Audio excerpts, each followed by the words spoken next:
ఆకాశవాణి జాతీయ వార్తలు చదువుతున్నది ఎన్ మణి. ముఖ్యాంశాలు. రాష్ట్రపతి ద్రౌపది ముర్ము రేపు ప్రయాగ్రాజ్లో జరుగుతున్న మహాకుంభమేళాను సందర్శించనున్నారు. ఫ్రాన్స్, అమెరికా దేశాల పర్యటన నిమిత్తం ప్రధానమంత్రి నరేంద్ర మోదీ రేపు బయలుదేరి వెళ్లనున్నారు.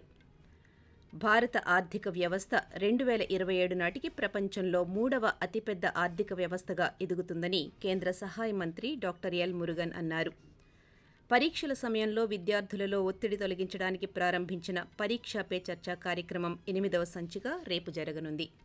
వార్తల వివరాలు. రాష్ట్రపతి ద్రౌపది ముర్ము రేపు ప్రయాగ్రాజ్లో జరుగుతున్న మహాకుంభమేళాను సందర్శించనున్నారు. గంగా, యమున, సరస్వతి నదుల సంగమ స్థలమైన త్రివేణి సంగమంలో పుణ్యస్నానమాచరించి ప్రత్యేక పూజలు నిర్వహిస్తారు. ప్రయాగ్రాజ్లోని అక్షయవత్, బడే హనుమాన్ ఆలయాన్ని రాష్ట్రపతి సందర్శిస్తారు. డిజిటల్ మహాకుంభ ఎక్స్పీరియన్స్ సెంటర్లో ఆధునిక సాంకేతికత ద్వారా మహాకుంభ ఏర్పాట్లను ఆమె పరిశీలిస్తారు. ప్రధానమంత్రి నరేంద్ర మోదీ ఫ్రాన్స్, అమెరికా దేశాల పర్యటన నిమిత్తం రేపు బయలుదేరి వెళుతున్నారు. దీనిలో భాగంగా రేపటి నుండి 12వ తేదీ వరకు ఫ్రాన్స్లో పర్యటించనున్న ప్రధానమంత్రి ప్యారిస్లో జరిగే ఏఐ యాక్షన్ సమ్మిట్ 2025కు ఫ్రెంచ్ అధ్యక్షులు ఇమాన్యుయల్ మాక్రాన్తో కలిసి హాజరవుతారని ఫ్రాన్స్లోని భారత రాయబారి సంజీవ్ కుమార్ సింఘ్లా తెలిపారు. అనంతరం దౌత్యపరమైన సంబంధాలను మరింతగా పెంపొందించడానికి కొత్త భారత కాన్సులేట్ను ప్రారంభిస్తారని, తరువాత అమెరికా బయలుదేరి వెళ్తారని వెల్లడించారు. 2 దేశాలతో వ్యూహాత్మక, ఆర్థిక, సాంకేతిక భాగస్వామ్యాలను బలోపేతం చేసేందుకు ఈ పర్యటన దోహదపడుతుందని సంజీవ్ కుమార్ సింఘ్లా పేర్కొన్నారు. ఉత్తరప్రదేశ్లోని గోరఖ్పూర్ రైల్వే స్టేషన్ను కేంద్ర రైల్వే శాఖ మంత్రి అశ్విని వైష్ణవ్ ఈరోజు పరిశీలించి గోరఖ్పూర్ జంక్షన్ ప్రతిపాదిత నమూనాను సమీక్షించారు. రైల్వే అధికారులు మోడల్ స్టేషన్ వివరాలను మంత్రికి వివరించారు. ఈ సందర్భంగా మంత్రి మాట్లాడుతూ, రైల్వే స్టేషన్ డిజైన్ను తాను పరిశీలించానని, అది గోరఖ్పూర్ సంస్కృతి, వారసత్వాన్ని ప్రతిబింబించేలా ఉందని తెలిపారు. విమానాశ్రయం, కొత్త టెర్మినల్ సమీపంలో కొత్త రైల్వే స్టేషన్ రూపొందించడానికి ఒక ప్రణాళికను సిద్ధం చేయాలని అధికారులకు సూచించినట్టు ఆయన తెలియజేస్తూ, गोरखपुर स्टेशन को वर्ल्ड क्लास स्टेशन बनाने का माननीय प्रधानमंत्री जी और माननीय मुख्यमंत्री जी ने संकल्प लिया है और इसके काम की आज मैंने समीक्षा की। गोरखपुर स्टेशन की काम बहुत अच्छा स्पीड से चल रहा है और स्टेशन की डिजाइन अगर आपने देखी है, जो हमारी संस्कृति है, हमारी विरासत है, उस विरासत को ध्यान में रख के स्टेशन की डिजाइन बनाई गई है। बहुत अच्छा तेजी से काम चल रहा है। इसके अलावा एक और विषय आज चर्चा में आया है, गोरखपुर एयरपोर्ट पे जो नया टर्मिनल बन रहा है, क्या रेलवे और एयरपोर्ट की व्यवस्था को इंटीग्रेट करके दोनों को जोड़कर क्या एक ऐसा नया स्टेशन भी बन सकता है जो एयरपोर्ट से लगा हुआ हो। భారత ఆర్థిక వ్యవస్థ 2027 నాటికి ప్రపంచంలో 3వ అతిపెద్ద ఆర్థిక వ్యవస్థగా ఎదుగుతుందని కేంద్ర సమాచార ప్రసార శాఖ సహాయ మంత్రి డాక్టర్ ఎల్. మురుగన్ అన్నారు. ఈరోజు పుదుచ్చేరిలో విలేకరుల సమావేశంలో ఆయన మాట్లాడుతూ, 2025-26 కేంద్ర బడ్జెట్ భారతదేశ వృద్ధిని వేగవంతం చేసేందుకు దోహదపడుతుందని పేర్కొన్నారు. పేదరికాన్ని నిర్మూలించడం బడ్జెట్ యొక్క ముఖ్య లక్ష్యమని అన్నారు. ప్రధానమంత్రి నరేంద్ర మోదీ నాయకత్వంలో 25 కోట్ల మంది దారిద్ర్య రేఖకు దిగువ నుండి ఎగువకు చేరుకున్నారని, ఈ పురోగతిని కొత్త బడ్జెట్ మరింత బలోపేతం చేస్తుందని ఆయన పేర్కొన్నారు. Make in India for the world దార్శనికత కింద భారతదేశాన్ని ప్రపంచ తయారీ కేంద్రంగా మార్చడంపై ప్రభుత్వం దృష్టి సారించిందని అన్నారు. 2033 నాటికి భారతదేశంలో 5 అణు రియాక్టర్లను ఏర్పాటు చేయాలనే లక్ష్యంతో ప్రణాళికలను సిద్ధం చేస్తున్నట్టు కేంద్ర మంత్రి వివరించారు. మణిపూర్ ముఖ్యమంత్రి బీరేన్ సింగ్ తన పదవికి రాజీనామా చేశారు. ఈరోజు గవర్నర్ అజయ్ కుమార్ భల్లాను కలిసి తన రాజీనామా లేఖను సమర్పించారు. జాతుల మధ్య వైరంతో కొంతకాలంగా మణిపూర్లో ఉద్రిక్తతలు చోటు చేసుకున్నాయి. ఈ క్రమంలో అల్లర్లను అరికట్టడంలో బీరేన్ సింగ్ ప్రభుత్వం విఫలమైందని విపక్షాల నుంచి ఆరోపణలు ఎదుర్కొన్న నేపథ్యంలో బీరేన్ సింగ్ పదవి నుంచి వైదొలిగారు. ఈ సందర్భంగా ఇప్పటి వరకు రాష్ట్రానికి సేవ చేయడం గౌరవంగా భావిస్తున్నానని ఆయన తన లేఖలో పేర్కొన్నారు. ఆకాశవాణి జాతీయ వార్తలు వింటున్నారు. పరీక్షల సమయంలో విద్యార్థులలో ఒత్తిడి తొలగించడానికి ప్రధానమంత్రి నరేంద్ర మోదీ ప్రారంభించిన కార్యక్రమం పరీక్షా పే చర్చ 8వ సంచిక రేపు న్యూఢిల్లీలోని భారత మండపంలో జరగనుంది. త్వరలో పరీక్షలు రానున్న నేపథ్యంలో ఈ కార్యక్రమాన్ని సరికొత్తగా నిర్వహిస్తున్నారు. ఈ నేపథ్యంలో విభిన్న రంగాలకు చెందిన ప్రఖ్యాత వ్యక్తులు విద్యార్థులతో సంభాషించి వారి అనుభవాలు, జ్ఞానాన్ని పంచుకోవడం ద్వారా మార్గనిర్దేశం చేయనున్నారు. ఈ కార్యక్రమంలో అన్ని రాష్ట్రాలు, కేంద్రపాలిత ప్రాంతాల నుండి వివిధ పాఠశాలలకు చెందిన 36 మంది విద్యార్థులు ఎంపికయ్యారు. విద్యార్థుల్లోని భయాన్ని తొలగించి వారిలో ఆత్మవిశ్వాసాన్ని నింపే ప్రయత్నం ప్రధానమంత్రి ఈ కార్యక్రమం ద్వారా చేస్తున్నారు.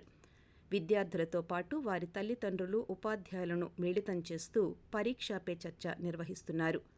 రేపు 11 గంటలకు ప్రారంభమయ్యే ఈ కార్యక్రమం Akashvani, Doordarshan, Swayamprabha, PNO YouTube channel, విద్య, సమాచార ప్రసార మంత్రిత్వ శాఖల సామాజిక ప్రసార మాధ్యమాలలో ప్రత్యక్ష ప్రసారం చేయబడుతుంది.